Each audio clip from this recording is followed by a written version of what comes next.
Hello दोस्तों, नमस्कार। आज हम जिस टॉपिक की चर्चा करेंगे वो टॉपिक आप सभी के लिए बहुत ही उपयोगी है। कक्षा 6 से लेकर कक्षा 10 तक की सभी विद्यार्थियों के लिए ये टॉपिक बहुत ही उपयोगी है, इसलिए इस टॉपिक को ध्यान से पढ़िए और समझिए। टॉपिक का नाम है संख्याएं।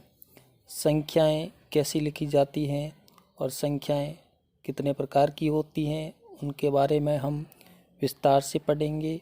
शुरू करते हैं टॉपिक संख्या। तो सबसे पहले हम देखते हैं जो ये संकेत होते हैं, अंक होते हैं।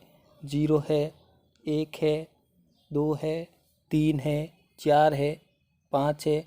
यानी कि 0 से लेकर 9 तक जो ये संकेत होते हैं या अंक होते हैं, इनको क्या करते हैं, इनका ही प्रयोग करके हम क्या लिखते हैं, संख्याएं लिखते हैं। जैसे मैंने 1 और 2 इनका प्रयोग किया तो ये संख्या बन गई 12 संख्या बन गई। और इसके बाद मैंने 3 लिखे, 5 लिखे, तो इन दो संख्याओं के प्रयोग से संख्या बन गई 35। इस प्रकार ये संख्याएं बनती हैं।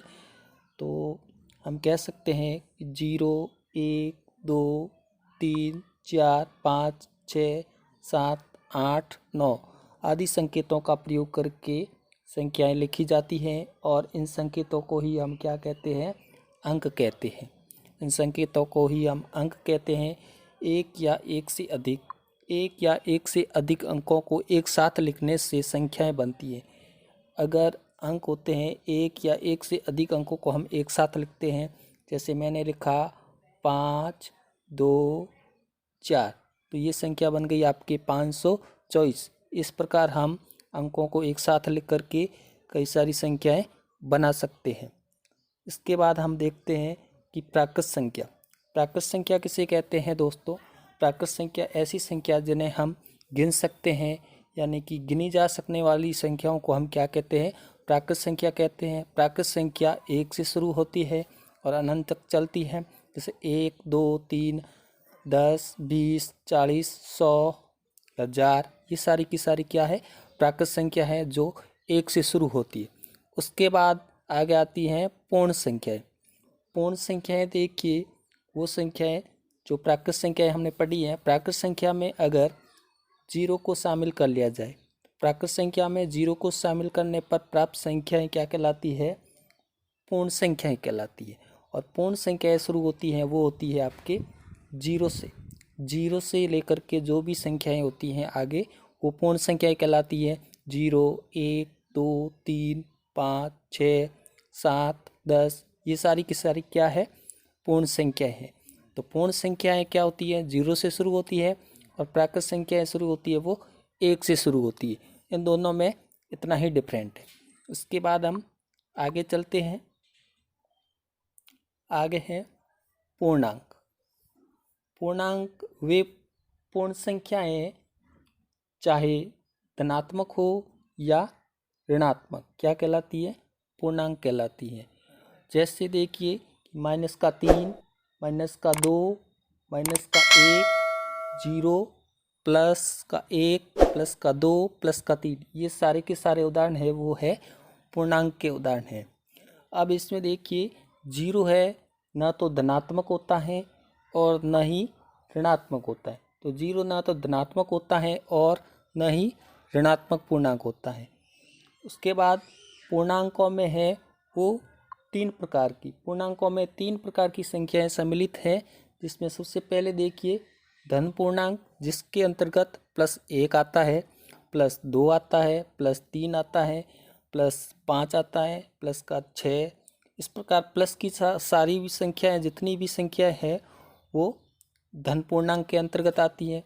उसके बाद एक आता है शून्य, ये भी पूर्णांक के अंतर्गत आता है। उसके बाद आता है ऋण पूर्णांक, जिसमें -1, -2, -3, -4, -5, ये सारी की सारी संख्या क्या है, ऋण पूर्णांक कहलाती है। तो इस प्रकार पूर्णांकों में धन पूर्णांक, शून्य तथा ऋण पूर्णांक सम्मिलित होते हैं। उसके बाद आगे बढ़ते हैं और चैप्टर है परिमेय संख्या। परिमेय संख्या में देखिए कि ऐसी संख्याएं जिन्हें हम P/Q के रूप में लिख सकते हैं, वो संख्याएं कहलाती हैं परिमेय संख्या कहलाती है। वो संख्या परिमेय संख्या कहलाती है। परिमेय संख्या का मतलब है ऐसी संख्या जिनको हम भिन्न के रूप में लिख सकते हैं, वो परिमेय संख्या कहलाती है। जैसे मैंने एक संख्या लिखी है 4/5, ये क्या है? परिमेय संख्या है, क्योंकि इसको मैंने भिन्न के रूप में लिख सकते हैं। 4 क्या है? इसका अंश है। 5 क्या है? इसका हर है। तो ये परिमेय संख्या कहलाती है। यहाँ पर क्या होता है? P/Q भी लिख सकते हैं। ये P है और ये Q है, तो ये इसका अंश हो गया और ये इसका हर हो गया। तो यहाँ पर P व Q क्या है? पूर्णांक है, परंतु इसमें एक शर्त होती है कि Q का मान कभी भी 0 नहीं हो सकता। Q का मान कभी भी 0 नहीं हो सकता। जैसे हम कोई संख्या लिखते हैं, जैसे एक संख्या लिखी 0/5, 0/5, तो ये तो संख्या हो सकती है क्योंकि इसमें Q का मान 0 नहीं है। लेकिन अगर हम यही संख्या लिख देते हैं 5/0, तो ये संख्या नहीं बनती है, क्योंकि यहाँ पर Q का मान क्या आ रहा है? 0 आ रहा है। तो इस प्रकार Q का मान कभी भी शून्य नहीं होना चाहिए। तो ये क्या कहलाती है? परिमेय संख्या कहलाती है। 3/7, 5/7, 13/11, इनमें क्या है? Q का मान 0 नहीं है, तो ये सारी की सारी क्या है? परिमेय संख्या है। उसके बाद आगे बढ़ते हैं। अपरिमेय संख्याएं। अपरिमेय संख्याएं देखिए, जो परिमेय संख्या पढ़ी है उसका बिल्कुल ऑपोजिट है। ऐसी संख्याएं जिन्हें क्या कर सकते हैं? P/Q के रूप में नहीं लिख सकते, यानी कि P/Q के रूप में, यानी कि भिन्न के रूप में नहीं लिख सकते, वो क्या कहलाती है? अपरिमेय संख्याएं कहलाती है। √5, √7, 2 + √5, ये सारी की सारी क्या कहलाएगी? अपरिमेय संख्या कहलाती है। साधारण भाषा में हम कहते हैं कि ऐसी संख्याएं जिनका वर्गमूल ठीक ठीक नहीं निकाला जा सकता, वो क्या कहलाती है? अपरिमेय संख्याएं कहलाती है। उसके बाद आता है वास्तविक संख्या। वास्तविक संख्या में देखिए कि परिमेय तथा अपरिमेय संख्याएं सम्मिलित होती हैं। दोनों को सम्मिलित रूप से हम क्या कहते हैं? वास्तविक संख्या कहती है।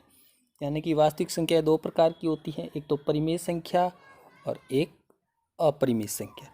तो इसमें देखिए उदाहरण एक है 2.5, ये क्या है? परिमेय संख्या है। -3, ये भी क्या है? परिमेय संख्या है। 7/12 परिमेय संख्या है। √4 परिमेय संख्या है, क्योंकि इसको सरल करने पर क्या आता है? आंसर 2 आता है, और 2 को हम 2/1 लिख सकते हैं, तो ये क्या है? एक परिमेय संख्या है। और √2 और √5 ये क्या है? अपरिमेय संख्या है। इसके बाद आगे बढ़ते हैं। नेक्स्ट टॉपिक है, वो है संख्याओं का सरलीकरण, यानी कि जटिल व्यंजकों को साधारण भिन्न या संख्या के रूप में परिवर्तित करने को क्या कहते हैं? सरलीकरण कहते हैं। कोई भी जटिल व्यंजक दिया जाता है हमें, तो उसको हम सरल करके भिन्न के रूप में आंसर प्राप्त करते हैं या किसी संख्या के रूप में आंसर प्राप्त करते हैं, तो वो क्या कहलाता है? सरलीकरण कहलाता है। तो वो क्या कहलाता है? सरलीकरण कहलाता है। तो सरलीकरण हम कैसे करते हैं, इसको हम सरल रूप से समझेंगे एक नियम के अंतर्गत। जो नियम है बॉडमास का, ये एक फॉर्मूला है जिसके तहत इसको सरल किया जाता है। देखो बॉडमास में शुरू में क्या आता है? शुरू में आता है बी का मतलब होता है ब्रैकेट यानी कोष्टक। उसके बाद आता है डी का मतलब होता है डिवीजन का मतलब भाग। उसके बाद आता है मल्टीप्लिकेशन का मतलब गुणा। उसके बाद आता है ए का मतलब है एडिशन का मतलब होता है जोड़ना। उसके बाद आता है एस का मतलब होता है सब्ट्रैक्शन, इसको बोलते हैं घटाना। तो इस प्रकार इसको सरल किया जाता है। तो सबसे पहले हम सरल करेंगे कोष्टक को, उसके बाद सरल करेंगे हम भाग को, उसके बाद नंबर आएगा गुणा का, उसके बाद हम सरल करेंगे जोड़ना यानी एडिशन को, और सबसे अंत में हम सरल करेंगे घटाना को। तो सबसे पहले कोष्टक हो गया, फिर हम भाग होगा उसको सरल करेंगे, फिर गुणा होगा उसको सरल करेंगे, उसके बाद हम जोड़ना को सरल करेंगे, उसके बाद हम घटाना को सरल करेंगे। इस प्रकार ये जो व्यंजकों का जटिल उसको हम सरल करके भिन्न के रूप में संख्या प्राप्त करेंगे, या फिर कोई माइनस की संख्या आएगी या प्लस की संख्या आएगी आंसर के रूप में। आगे बढ़ते हैं।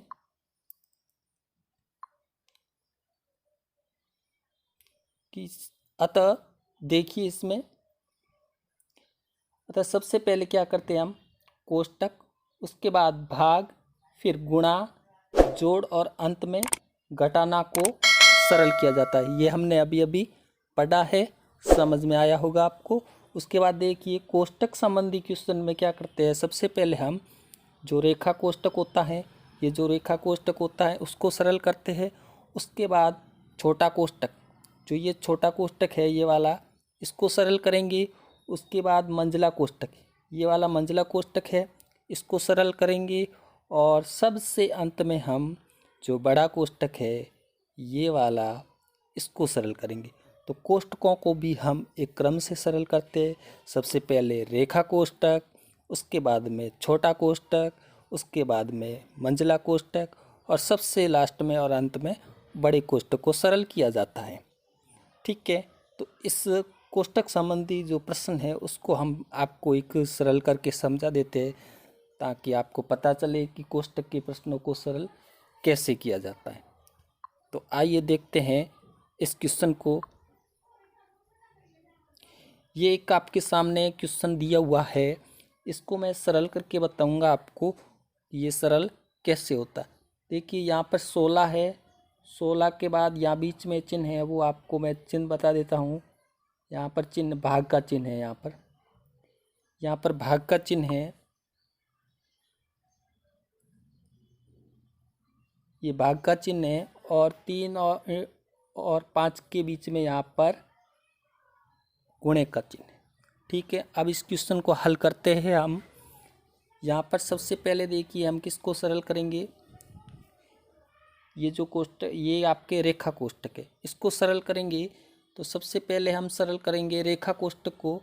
तो रेखा कोष्टक में जो दिया हुआ है वो दिया हुआ है आपके 3 इंटू 5, 3 और 5 को गुणा किया तो आ गया 15।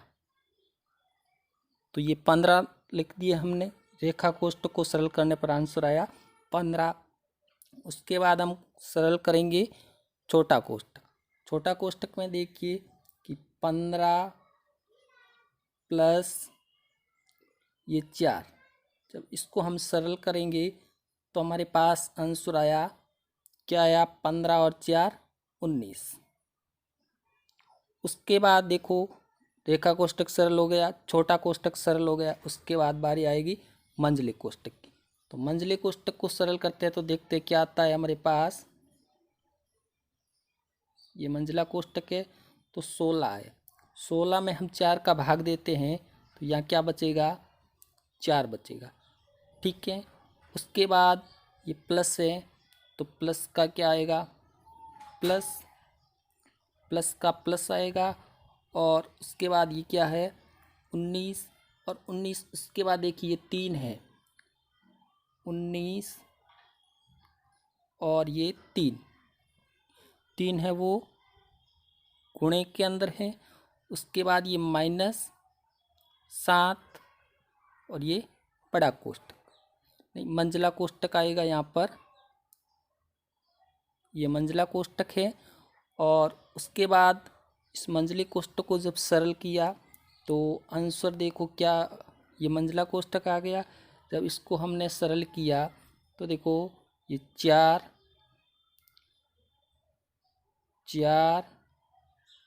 प्लस 19 और 3 को हम गुणा करेंगे तो आएगा आपके 57। और उसके बाद माइनस का 7 और ये बड़ा कोष्टक। अब बड़े कोष्टक को सरल कर लेते हैं कि 57 और 4 को जोड़ दीजिए आप, 57 और 4 को जोड़ दीजिए, या फिर 57 में से 7 को माइनस कर दीजिए, कितने बचे 50, 50 में 4 ऐड कर दीजिए तो हमारे पास आंसर आया 54। तो इस क्वेश्चन का जो आंसर है वो आएगा आपके 54 आंसर आएगा। तो दोस्तों बताइए ये वीडियो आपको कैसा लगा। चैनल को सब्सक्राइब कीजिए, लाइक कीजिए और आगे शेयर कीजिए अपने दोस्तों को। और लॉकडाउन में डिजिटल तरीके से पढ़ाई कीजिए घर बैठे। ओके, जय हिंद, जय भारत।